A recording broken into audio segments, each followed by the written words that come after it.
Hey guys, how's it going? Laura with Garden Answer. It's time for the September garden tour. And we skipped last month, so there was no August garden tour because we were just so busy and it was so hot. Like the whole month of August was like high 90s, low 100s, and we were gone at the Grand Garden Show and I was prepping for that. So we skipped August. So there are a few different things in here, but I think this year we're kind of calling the year of chaos. That's kind of how I like to think of it, because this year has been a year of taking things out, getting things right, like getting the electrical lines buried, getting water lines fixed, taking out dead and or dying plants that were diseased. So we've been doing a ton of that, and I feel like next year we're going to really get to go to town with actual like developing flower beds and really intensely planting things. And we've been doing some intense planting, especially with annuals, but I can't wait. I can't wait for next year. I've got so many ideas in my brain that I want to put into action. But tonight I wanted to start in the Versailles Garden because we have done a few things in here. You might remember seeing these fall containers come together, and they've been looking like this for a few weeks, 2 weeks, I don't know. They're doing really, really well up here. It's been like in the 70s, and then tomorrow it's supposed to go down to the 60s and stay in the 60s, which is my preferred temperature range. I love the 60s, it's awesome. And then right here, this alyssum, I wanted to show you guys this because it has gone to town, like it is taking over. It's about time for me to cut the Russian sage back, but I've been noticing that the honeybees are still feeding off of it a little bit, so I'll probably give it a little bit more time, but it's looking a little bit past its prime. This is a mix of White Knight and Snow Princess alyssum. I didn't have enough of one variety to make the whole way around, so I kind of did every couple and changed, but they really filled in and look quite similar to each other. But I mean, they're out competing the Supertunia Bordeaux. And my poor little boxwoods they're holding their own here. I haven't really done anything to like train them around the boxwoods, but soon we'll be taking these out, probably after a few hard frosts, because alyssum's super, super tough. And then the bulbs are still under there that I planted, those Cafe Noir tulips. Those will come up next spring. Anyway, this area has just been a really fun one to watch.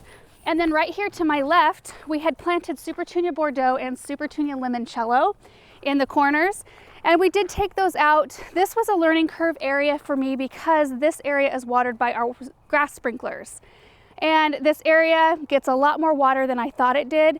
So the Supertunias they did okay, and they had color and flowers on them, but they didn't do really, really, really well. So this is going to be something that I'm going to try something new in next summer. Either that or I got to figure out something different for watering. But this grass section is kind of awkward to water, so I don't know how exactly if we were going to change it, how we would do that. But anyway, so we pulled out the Supertunias and put pansies in. I can't wait for them to grow on a little bit, because when you've got a huge mass of Supertunias and then you put in these little baby pansies, it looks kind of sad. But I think it's pretty just to have some color. So I've got this is called Pure Yellow Pansy, and then the other corners, it's called Copperfield. So it's kind of just really pretty fall colors. I typically don't mass plant fall plants. This was kind of a splurge for me. I just figured that I don't know what next year is going to be like with expecting a baby, and who knows. So I thought, this fall I'm going to do it. I'm going to pick a couple areas. I'm going to just go to town with fall plants and just have some fun. So anyway, really excited to see how this area grows on. So the next thing I wanted to show you is to my right. In fact, I just posted a picture on Instagram of these this morning. The Crescent True Drop self-watering containers have done amazing over here this year. This was an experiment because I wasn't sure how the self-watering would do with our 100+ degree summers, and they have done so, so well. You can tell though, when you go down this way, those two on the end don't get as much sun during the day as all the rest of them, so they don't have quite as much color. So that's something that you learn, and next year we can do something a little different. But they're still looking beautiful. I mean, we're at the end of September 29th today, and they still are this full of color. And I'm kind of getting ready to have pinks be done. That's something I always forget about when I plant these things. I always forget how long they look like this and how they just kind of keep going, looking this great through the fall. But my urge is to tear them out and put fall plants in. But With this amount of planters, I think I'm just going to every year, whatever I put in for summer is probably what's going to stay in them. So that's something I'm going to have to consider because that's a huge cost to have to swap them out for a season. So I'm really thrilled with how they've been doing. And as far as watering went this summer, when it was 100+ degrees, I was checking on them every 5 to 7 days, probably filling their reservoirs on average once a week. That's it. Once a week I had to be out here watering instead of every single day like I had to water my other containers. And the other thing is when the temperature isn't as hot, so in the first part of summer and then now, I'm getting away with going a lot longer. Like when I very first planted these in May, I think it was 20 some days, I can't remember, upper 20s, between when we planted and filled the reservoirs and when I had to fill them again. So that's amazing. So the next area is in front of the house. Let's go up there. Oh, first I gotta point out, so we're just buttoning up a lot of projects, and I know we've showed you the boxwoods, but I'm just so thrilled with how they look and how they've been doing. We haven't lost a single one. In fact, I don't think any of them have even struggled since we've planted them. So I've been just enjoying having them look fresh and new. All the way on that side as well. We redid the lines over there to where the arches on each side match each other perfectly. So if Aaron were to put his drone up and look down, it would look balanced, which it didn't before. And for a formal garden, I think that's kind of important. All right. We've got some pretty late fall or late summer, I guess it's not summer, early fall color hardy geraniums in here. I think this is an angel face rose, was here when we moved in. There's some centaurea and salvia that still has a little color, and I can't bring myself to cut them back yet. It's kind of a sweet time of year. So this was the other area I chose to mass plant with fall annuals, and I love it. I love this. I wasn't sure what I was going to think of it when I started laying out all the ornamental cabbages, but I think it looks so like tidy. There's something about that that just does it for me. So I can't remember, I think this is called white pigeon white ornamental cabbage. And then the pansies that are surrounding them are called tapestry mix. So it's just a really pretty mix of kind of like smoky pinks, fallish pinks, yellows, oranges. I think they're just real pretty, and I think they'll be great once they start growing on and filling the space a little bit. But I just love this. And ornamental cabbage, if you've ever planted them in a pot or in the ground, they can take a lot of cold. In fact, they are gorgeous when they've got frost on them. So I'm really looking forward to seeing how these look. Also, this was a trial container right here, and Aaron hooked these up on drip. Not many of our containers are on drip yet. In fact, he actually volunteered this is his section to water. So wherever Aaron goes and waters, he like improves the situation. So I need to like see if he'll rotate around the garden and take some of my spots, because I never think to, if I take just a little time and hook them up onto drip, it's so much easier. So these are Supertunia Lovey-Dovey, which will be in garden centers next spring. And I put them with Carolee Petite Pink Gara, which still have some blooms on them. And oh my goodness, I just love this mix. There's Creeping Jenny right below for a dramatic drape. But these are really nice. And I've got corn stalks up there and another arrangement, which we will put a video up about here soon. But I just can't bring myself to pull these out yet, even though it totally doesn't match the pinks with the fall decor. They just look too pretty, and I'm just gonna leave them until they don't look like this anymore. Okay, moving on. So this is the side yard. There's not much going on here because this is one of our projects for next year. This is an area, actually, Aaron and I went through. We have prioritized areas in our garden that we want to tackle next year. And we each made a list and we kind of compared what we want to do. This is a big one because we had a bunch of stuff pulled out. In fact, I'm dealing with this viola thug. This is a thug in the garden. They're beautiful and they're a great ground cover, but boy, when you plant them, you just got to make sure you've got space for them, or that you don't mind them running, because they just go everywhere. So I'm trying to rogue those things out. But next year we plan on taking this skinny sidewalk out, because I want something that will handle my garden cart, which I think my garden cart's 30 inches wide. So maybe like 3-foot standard sidewalks around here would be nice. So we're thinking maybe pavers or flagstone, we're not sure yet. But we're going to probably be taking out most of the grass here, just because we're going to cut down a little bit on irrigation. This is a really hot side of the house right here. So we'll pull the grass out, And we'll probably put in, I'm not sure yet what I'm going to put in for lining the driveway, maybe a hedge of lavender, things that don't take quite as much water and can take the full sun. And we'll just be developing this area. I've just pretty much left it alone this year because there's so many other things going on. And that brings me to the rose garden area. Let's go look at that. Oh, and this is where they trenched. So right here, when they did our electrical lines, they come from the house right to my left, and they trenched, they took the sidewalk out right here. They trenched this way, and then they had to trench this way. I mean, these were like, what, 48-inch trenches, I think. So they were deep. I've been watching the juniper. Juniper's doing fine. I was worried about cutting through a bunch of roots, but that's why the grass is all messed up right there. Okay, so this area right here, starting in front of me, this is one of my favorite areas because this right here has been a stunner all summer long. We've got Supertunia white right there, backed by the marooned coleus. Marooned coleus has taken pretty much full sun. In the morning it's protected, but it gets full sun in the afternoon, and this is what it looks like. I mean, when you have 100+ degree summers and it can take full sun, that is a tough coleus right there. I think I'm gonna repeat this next year because it's just such a striking look. And then this whole area right here, I planted these 2 containers on right before the 4th of July. They were all red, white, and blue.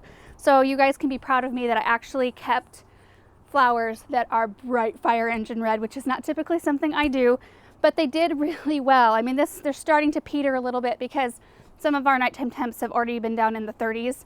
So they're kind of starting to wane, but they're still green and there's still some color. So anyway, this area here, I planted some Sweet Caroline Raven potato vines along this wall. I haven't trimmed them one time, not once, and they've just done wonderfully.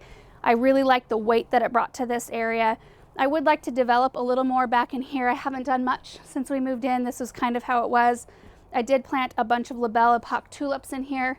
There's 100 of them. I have 200 more tulip bulbs, same variety, on their way to me right now.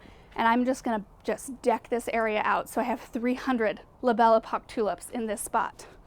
It's gonna be awesome. So then here we had the privets, which we had pulled out, and we put in some boxwood, and still have yet to mulch in this area. It's something I want to do this fall, but this maple tree right here, it drops tons of these. Tons of these everywhere. So I am waiting until that tree is done and I've got this area cleaned up before we put any fresh mulch down. And then the whole rose garden area, it really needs some maintenance right now, so don't look too close, but this whole area is going to change next year. Some of the roses we'll keep, some of them we won't. There's a lot of diseased roses in this spot, a lot of them that are really, really iron deficient, which I could fix, but they're not colors that I prefer. So we are actually thinking we might change the direction of the driveway here, like the way we come in. We might create a different opening right in here and kind of get rid of a lot of this stuff, make a more wide walkway, because in the, you know, when you're walking to the house, this is our path. You've got a big armload of groceries and you're snagged by rose thorns as you go by. And we're just kind of sick of that. We want something that's wider, something that's a little bit easier to move around in. And I love roses. They're one of my favorites, but I would love to get rid of some of these that, like, oh, I don't know. I mean, they're all kind of pretty in their own way, but I'd like to get rid of some of them that I don't care for a huge amount and put David Austin's in this spot, because the roses do get quite a bit of sun in here. We need to put more shade trees in because this area is very hot in the summertime. So these containers right here, these have been amazing. This is a pennisetum called Vertigo, I think. I'm pretty sure. And doesn't that look like fallish? I planted these earlier in the summer with Supertunia, Bermuda Beach, and then a couple other super bells and things. I just pulled those out and popped in some ornamental cabbage and some little violas, and they just transitioned beautifully from summer to fall. Taking the pinks out, getting something in a little bit more seasonal. These have been wonderful. And then we wanted to show you the vegetable garden area, which just got buttoned up this morning. So as of 8 a.m. this morning, there was still landscape fabric showing. There was no gravel in here and there was no soil in these beds. This has been quite the project this year. Number one, getting this spot ready, because there were so many different people that needed to be involved in, you know, we needed to get permission to remove some of the things. We needed to get trees out and just, you know, I mean, those of you who have followed us know kind of some of the things that we've gone through to get this spot ready.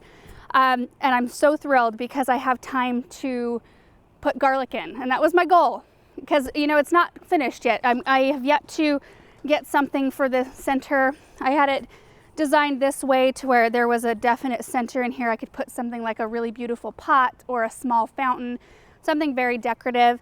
And then next spring we would love to come in with like 3 feet out from here, put some sort of picket or some sort of fencing in here with an arbor right in this opening and arbors on each end, so that it defines this space, because right now it just runs right into our driveway, which is fine for now. I'm just so thankful that it's this done.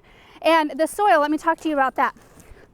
So the soil we put in here, we put a nice layer of compost down just to make the soil look really pretty. But this right here is actually a specific blend that a company in the Boise, Idaho area blends up. It's a mix of, I might not get this right, but I think it's 56% premium topsoil, 10% composted manure, and what does that leave? 34% forest compost. I don't know, it's a really, really wonderful blend of soil. We went through, I did so much research to figure out what kind of soil I wanted in here. And then I thought about all the ingredients I would have to buy and mix myself. And so I found this company that does mixes pre-done in bulk, and we had some of that brought in and filled the beds with it. So I think everything should do really well in here. And we did change the beds out. You might have noticed that. Earlier this summer, we set up the beds that Gardener Supply sent over, which were wonderful beds. In fact, we did the same shape that we were going to do before. But the thing is, once we got them all out, I realized that they were a little bit, and it's totally my fault, because I was the one who said which ones I wanted, but they were a little short. They didn't look the right scale. And we thought, with all the work we had done to get this spot ready, we really wanted something that was proper, that looked right. So we had a local guy who's amazing. He came in and built us these Redwood Beds, 2x12s here, with very clean looking corners, very uniform. And we are utilizing the beds somewhere else, the ones from Gardener Supply, which I'll show you in a minute. The last thing about this area, we had individual water faucets run to each spot right here. So they're all on the same zone, but we thought, you know what, since we have to rip up the ground and run new lines anyway to bring it to this area, we may as well put individual faucets in individual beds. That way I can control exactly what water is running where. So I could have the zone running. I could have, 4 beds running and the other ones all shut off if I don't have anything in them, so I don't waste water. Or if I have a crop that doesn't want as much water as another crop, I can adjust, and I think that will be really, really nice. But we had brass risers and brass tops here, so they kind of blended in a little bit. So I'm just really thankful for this spot. This is like the treat of the year. I'm so excited to have it. So now let me show you where the other beds ended up. So this is actually very exciting. So these are the 3x6 beds that we had, and we had 4 of them. So I decided to stack them up back here so I could have a really nice high raised bed that would just fit snug in this corner and be perfect. And then these are the 3x4s right here. So they just worked out beautifully. I can't say I did it. Aaron did it. I don't know if I can get one of these up, but see these little caps right here? If you were to take one out, Aaron ran rebar stakes through each corner to about here, and then we slid the last bed on. So the rebar stakes were put in, and then we slid the beds down one on top of the other, and then we left a little space so we could get this little end cap down. That kind of stabilized it. We leveled everything up, and then I went in, I think you could probably see right here, I went in with pieces of wood here, and I screwed in pieces like every so often just for extra stability, because I knew there was going to be a ton of weight inside these beds, and I wanted just some extra security there. And then I did line them all with landscape fabric. So you can see here, I just lined them. I stapled some landscape fabric right to the inside, just because I figured since there are seams here, I didn't want any soil leaking out. And then I also thought that it might protect the wood. It is cedar, they're cedar beds, so they will hold up to moisture and soil and stuff like that. But I thought, you know, extra protection for the wood is never a bad thing. While they're empty, I'm just gonna line them all and we're good to go. And there is soil from top to bottom here, which is probably unnecessary, but we had a lot of soil brought in. In fact, we had extra on accident. I don't think our math was right. So we just went ahead and filled them all the way up. But I'm so excited about this. Our new neighbors are developing right here. They are so awesome. I'm so excited about our new neighbors right here. They're wonderful people. I went to school with one of their daughters, and I'm really excited about that. And there's just a couple more areas I wanted to show you before we're done with the tour. So one thing I forgot to mention about these raised beds, it can be a hard thing to figure out how much soil that you need. There is a soil calculator, a raised bed soil calculator on the Gardener Supply website. We'll link it down below.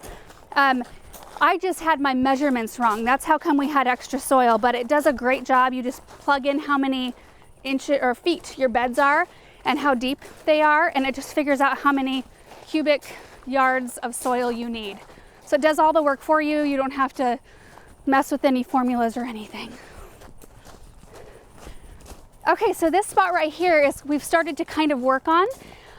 You probably remember this spot here, which I'm actually going to be adding more plants to here soon. I got some more wild rose heucheras. I want to beef them up a little bit. I'm going to move a couple of the veronicas around. I realized that one of my hydrangeas was not getting drip like I thought it was. I think it's okay. It looks sad back there, but I think it's fine. There's still life in all the branches, and it is fall, right? So if things lose their leaves this time of year, it's normal, right? So we'll be doing a little work here. We had, you might remember, a Leyland cypress arch right here, which looked okay from, you know, back here. You were standing back here looking at it, it looked okay, but you got anywhere close to it and it was dead in the inside. There was about this much green on the outside of the whole thing. So it really just needed to come out. The pathway was made of broken up concrete sidewalk, which is a great way to utilize old concrete sidewalk, but it wasn't like it led right into one of the Leyland cypresses. It didn't go through the archway, and it was just, I want something a little bit different. So we'll be taking out some of these edgers here and creating a nice walkway through here right to that arch, and really developing this space next year. I did plant this Sergeant Crabapple this year. Look at how beautiful it is. I'm just loving it, and my honeybees are doing great. I just lifted the lid. It's getting later, so there's not much activity, but they were buzzing around earlier. So everything is just doing great in this area. We've got silver lace vine right back here. This is the roof of our root cellar. It's kind of a root cellar. You get to it from our potting shed. So there's a big mound where the roof is of soil, and that's silver lace vine just covers it. It does a really good job. It doesn't smell the best, but the pollinators love it. So I might leave it for now. And the last spot I wanted to talk about was our backyard. We call it our formal garden, which doesn't, I don't know. We call a lot of our gardens that, but I haven't really showed this garden much or talked about it much. So I just wanted to touch on it and tell you our plans. We did show you this though. These are the king tuts right here. Look at these. Look at how tall these grasses are. This is insane. When we very first planted them, they were like this tall, and they've just done so good in this spot. There are 2 lines of drip that run through this area, and during the summer they were getting an hour of water every single day, and I think that's why the tuts have done so well. Super Tunia bubblegum did really well for a long time, and I think it's just coming to a point where it's like, okay, uncle, like you guys gave me way too much water. So the rest of this garden I have not done much with at all. In fact, have I done anything in here? Last year we planted these urns. This year I didn't, because we need to figure out water. I was hauling watering cans to them every day, and I didn't want to do that this year. Yeah, so let me tell you what I want to do with this garden. It's contrary to what Erin wants to do. I want to change this garden into a pasture really bad. I grew up on a farm, and it's like, I don't know, sometimes it surfaces, and like I want that lifestyle back. Like I want to have a horse back here, or chickens or whatever, you know, just animals. I was around animals my whole life. We really miss Dexter out here really bad. It's been weird the last few weeks not having him like he'd be following us around right now. So it's a huge bummer that he's gone.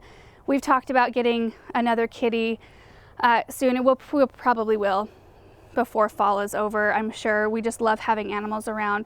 We've talked about getting a dog, but I would love to get like some farm animals and have them back here. I think this area is big enough for it. If you just kind of blew out all of this, moved all of the statuary, the urns and the fountains somewhere else in the yard.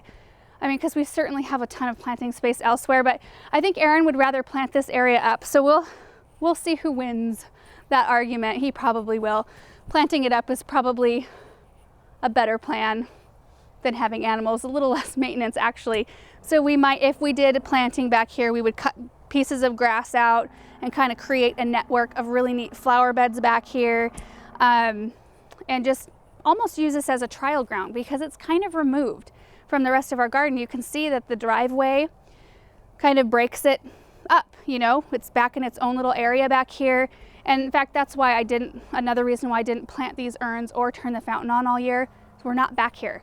There's no reason for us to come back here because there's nowhere to sit. There's nothing really to do except for to maintain the garden and the grass. So I'd like to make this area a spot where we want to come somehow. Whether that's a testing ground for different plants where we just plant up a bunch of different stuff just to see how it does, so we can, you know, share it with you guys, so you guys can get some ideas for your garden, or animals. We'll see what happens. So that's it for the September garden tour, you guys. There are other sections of yard, but we haven't done anything brand new in them that you guys haven't seen up to this point. So I just wanted to touch on the areas that we either got completed or that we haven't really talked about that much up to this point. So I hope you enjoyed seeing it. Next month should be even more different. We should have, you know, defoliated trees and more color, maybe some fall color out here. It should be very, very pretty. So anyway, thank you guys so much for watching this video, and we will see you in the next one. Bye.